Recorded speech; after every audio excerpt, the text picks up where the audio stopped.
It was 6:19 a.m. in the Caribbean Sea, 140 miles north of Venezuela. The USS Gerald R. Ford cut through glass-smooth waters when two shadows appeared on the horizon, thin, fast, and slicing toward her formation like blades catching the morning sun. They weren't tourists.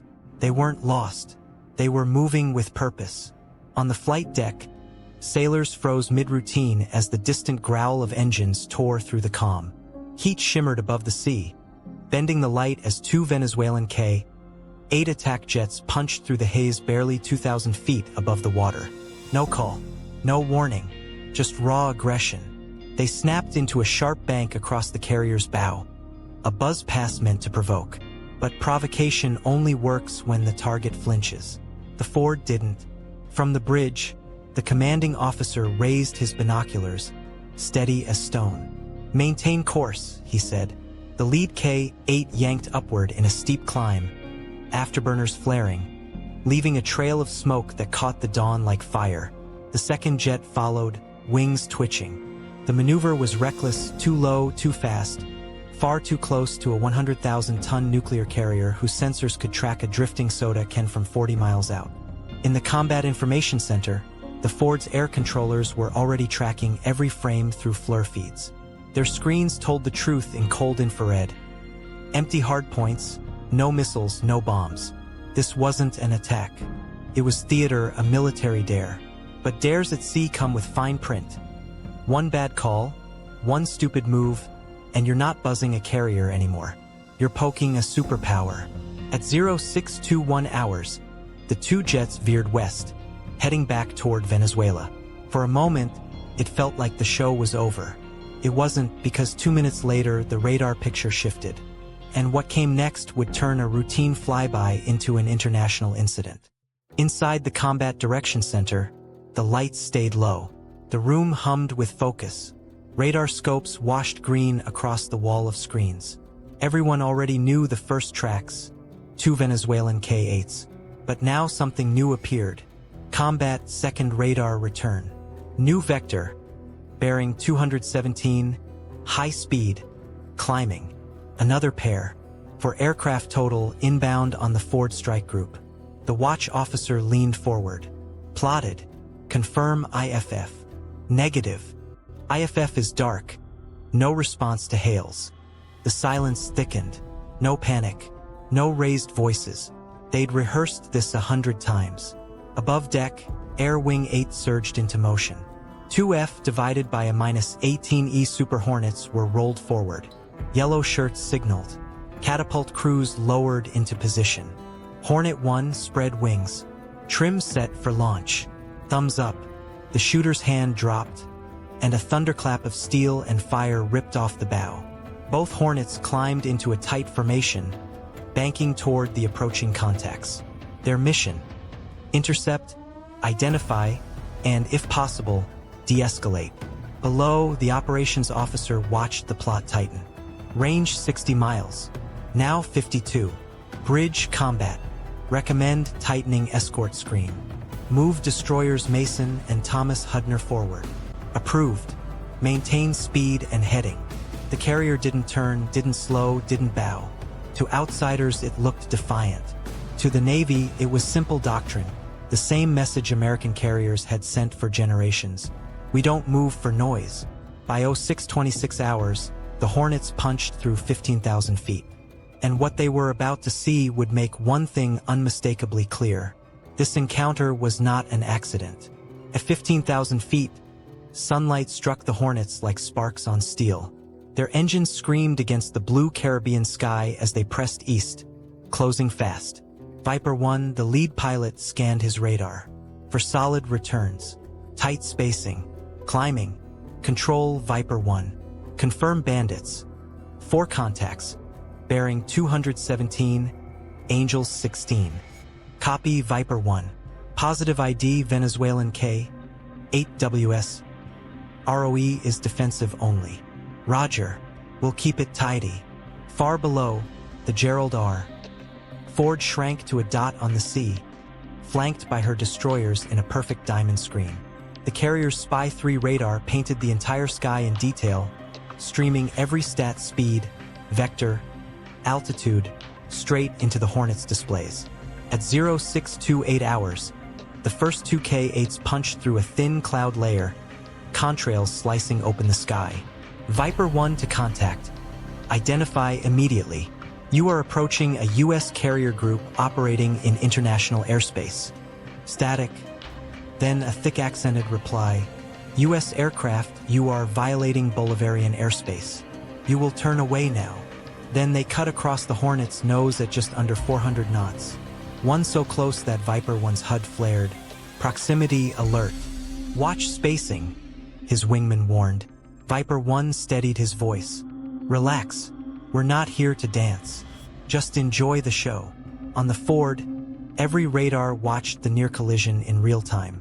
Bridge combat. Venezuelan aircraft performing unsafe maneuvers. Copy. Maintain calm posture. No course change. One thing was now undeniable. This wasn't a misunderstanding. It was bait. At 17,000 feet. The two Super Hornets shadowed the Venezuelan formation like wolves stalking a reckless pack. The sky was bright but wired with tension. Thin clouds sliding beneath them while the Caribbean sprawled in endless blue below. On Viper 1's fleur, the K-8W tightened formation, drifting wing to wing. No missiles, just exposed hardpoints catching the sunlight like teeth. Pure intimidation. Visual posturing. Control, they're crossing into our flight path again. Distance, 800 meters. Copy. Maintain shadow posture. Record all contacts. High above, the Ford's E-2D Hawkeye painted a perfect radar picture and piped it straight into the Hornet's helmets. Every shift in altitude, every twitch of a control surface was logged. Down in the carrier's nerve center, sailors watched the chessboard unfold move by move. Then one Venezuelan jet snapped left hard, breaking formation in a fast, aggressive dive right across Viper 2's nose. Viper 2's voice stayed level. Ford control, contact executed a proximity pass. Range now 200 meters. Below, the Ford's Combat Direction Center mapped it all. Spy 3 radar swept in steady arcs, plotting for red tracks dancing closer in digital precision. On the big board, the distance to the carrier ticked down to 6 miles. Bridge combat. Recommend CIWS to standby condition. Affirmative. Ensure no engagement. The K-8WS banked once more. Tighter this time, too tight. The next pass would flirt with catastrophe. 0632 hours. In the USS Gerald R. Ford's Combat Information Center, every console glowed a calm sea green. Operators watched 4 red icons weave above the blue silhouette of the strike group. Up on the bridge, the silence was almost reverent. No raised voices, no adrenaline-fueled chaos, just discipline. Contacts now 12 miles, a radar tech reported. Speed remains high subsonic. Copy, the tactical action officer replied. CIWS warm standby. Manual control. Above deck, sailors felt the tension through the deck plates. They couldn't see the jets, but the subtle vibrations, the clipped radio calls. Everyone knew something was circling. The Ford pressed forward at 20 knots. The destroyers Thomas Hudner and Mason tightened their escort, forming a steel barrier ahead. Electronic warfare suites whispered static into the air, spoiling enemy sensors just enough to cloud any targeting attempts. On deck, crews fueled birds, ran checks, and stayed ready for a second launch. No panic, routine, and somehow that made it worse. Inside combat, another steady voice cut through. Bridge combat. Contacts now 8 miles and closing. The captain stepped toward the central console, eyes fixed on the radar. Maintain heading. Maintain speed. Not bravado. Doctrine. The carrier does not yield. He spoke loud enough for the watch team to hear. If we move for every jet that postures, the sea stops respecting the flag. Outside, the K-8WS dipped low enough for their shadows to ripple across the waves. Then one dove. The Venezuelan lead jet rolled inverted at barely 1,000 feet and plunged toward the strike group. The second followed like a blade thrown after the first. From the Ford's bridge, it looked suicidal, an intimidation run pushed to its breaking point. Bridge combat contacts now 5 miles. Altitude falling rapidly. The Phalanx CIWS turret rotated with mechanical precision, its 20mm barrel locked on the diving jet. Its sensors calculated trajectories faster than any human mind could process. What held it back was a single silent order. Stand by. In the sky, Viper 1 and Viper 2 turned their helmets, cameras capturing the moment in crystal clarity. Viper 1 could see the face of the lead Venezuelan pilot, visor flashing, jaw clenched, hands shaking on the stick. Forward control, they're coming in hot.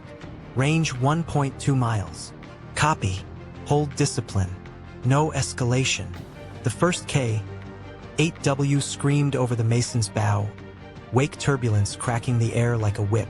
The blast rocked the destroyer. Then it tore over Viper 2, less than 600 feet apart.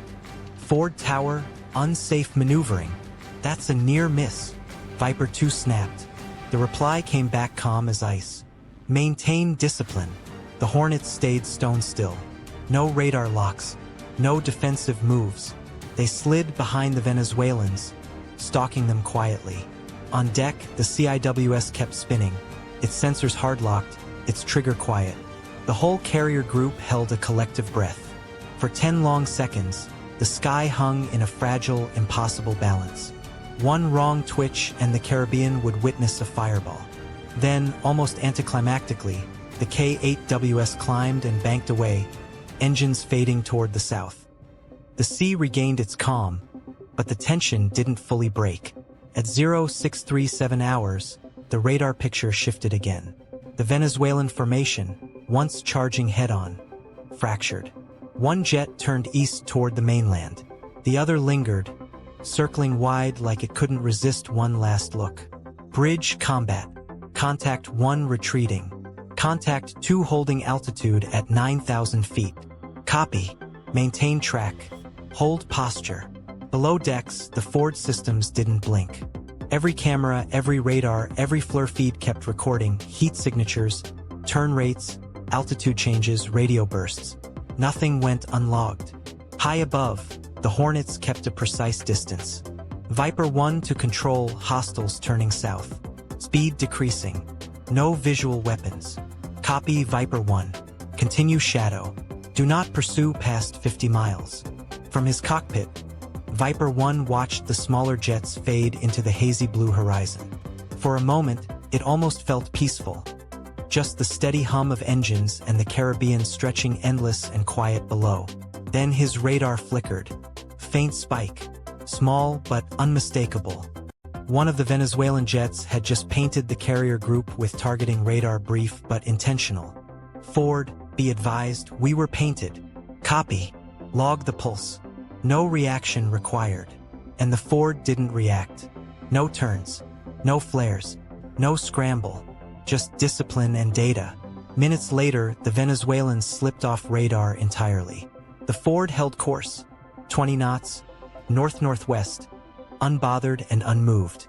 But the incident wasn't finished, because an hour later, Venezuelan state TV aired shaky footage of those same jets, claiming they forced the American carrier to retreat. The world saw propaganda. The Navy saw something else entirely. The Ford never moved. Not an inch. And somewhere in that calm, unshaken silence was the true power of a carrier strike group. By midday, the entire encounter was echoing across international news. Caracas praised it as a sovereign patrol. Washington labeled it unsafe and dangerously unprofessional. The truth, like always, lived in the narrow space between deterrence and provocation.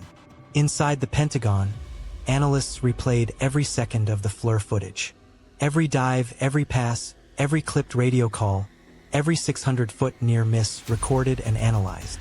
What they saw wasn't an orchestrated attack. It was a stunt, a show of force pushed too far, politics written in jet exhaust and velocity warnings. For naval strategists, this wasn't new. These encounters, gray zone tactics, probe reactions, test limits, and measure how close you can fly before a superpower blinks. And the Ford didn't blink. The carrier's restraint sent a different kind of message, one born not of fear, but of absolute control. Anyone can pull a trigger. Restraint is harder. That's what keeps a reckless pilot from becoming a spark in a powder keg. The Ford is the cutting edge of naval warfare. Electromagnetic catapults, stealth lean radar signatures, a command network weaving every sensor into one living, breathing picture. But her greatest weapon isn't any of those. It's judgment. Out here, calm can become chaos in seconds. One wrong twitch, one proud pilot, and the most advanced warship on Earth becomes one heartbeat away from a global crisis. The Venezuelan jets wanted to send a message. The USS Gerald R. Ford answered with silence. The kind of silence only real power can afford. Because at sea, power isn't just missiles or fighters. It's discipline, timing, judgment, and the Ford just showed all three. So let me ask you something, my friends. If you were in that cockpit, watching two foreign jets dive toward your carrier at full speed, what would you do? Would you hold your line and trust the rules of engagement? Or would you fire first just to be safe?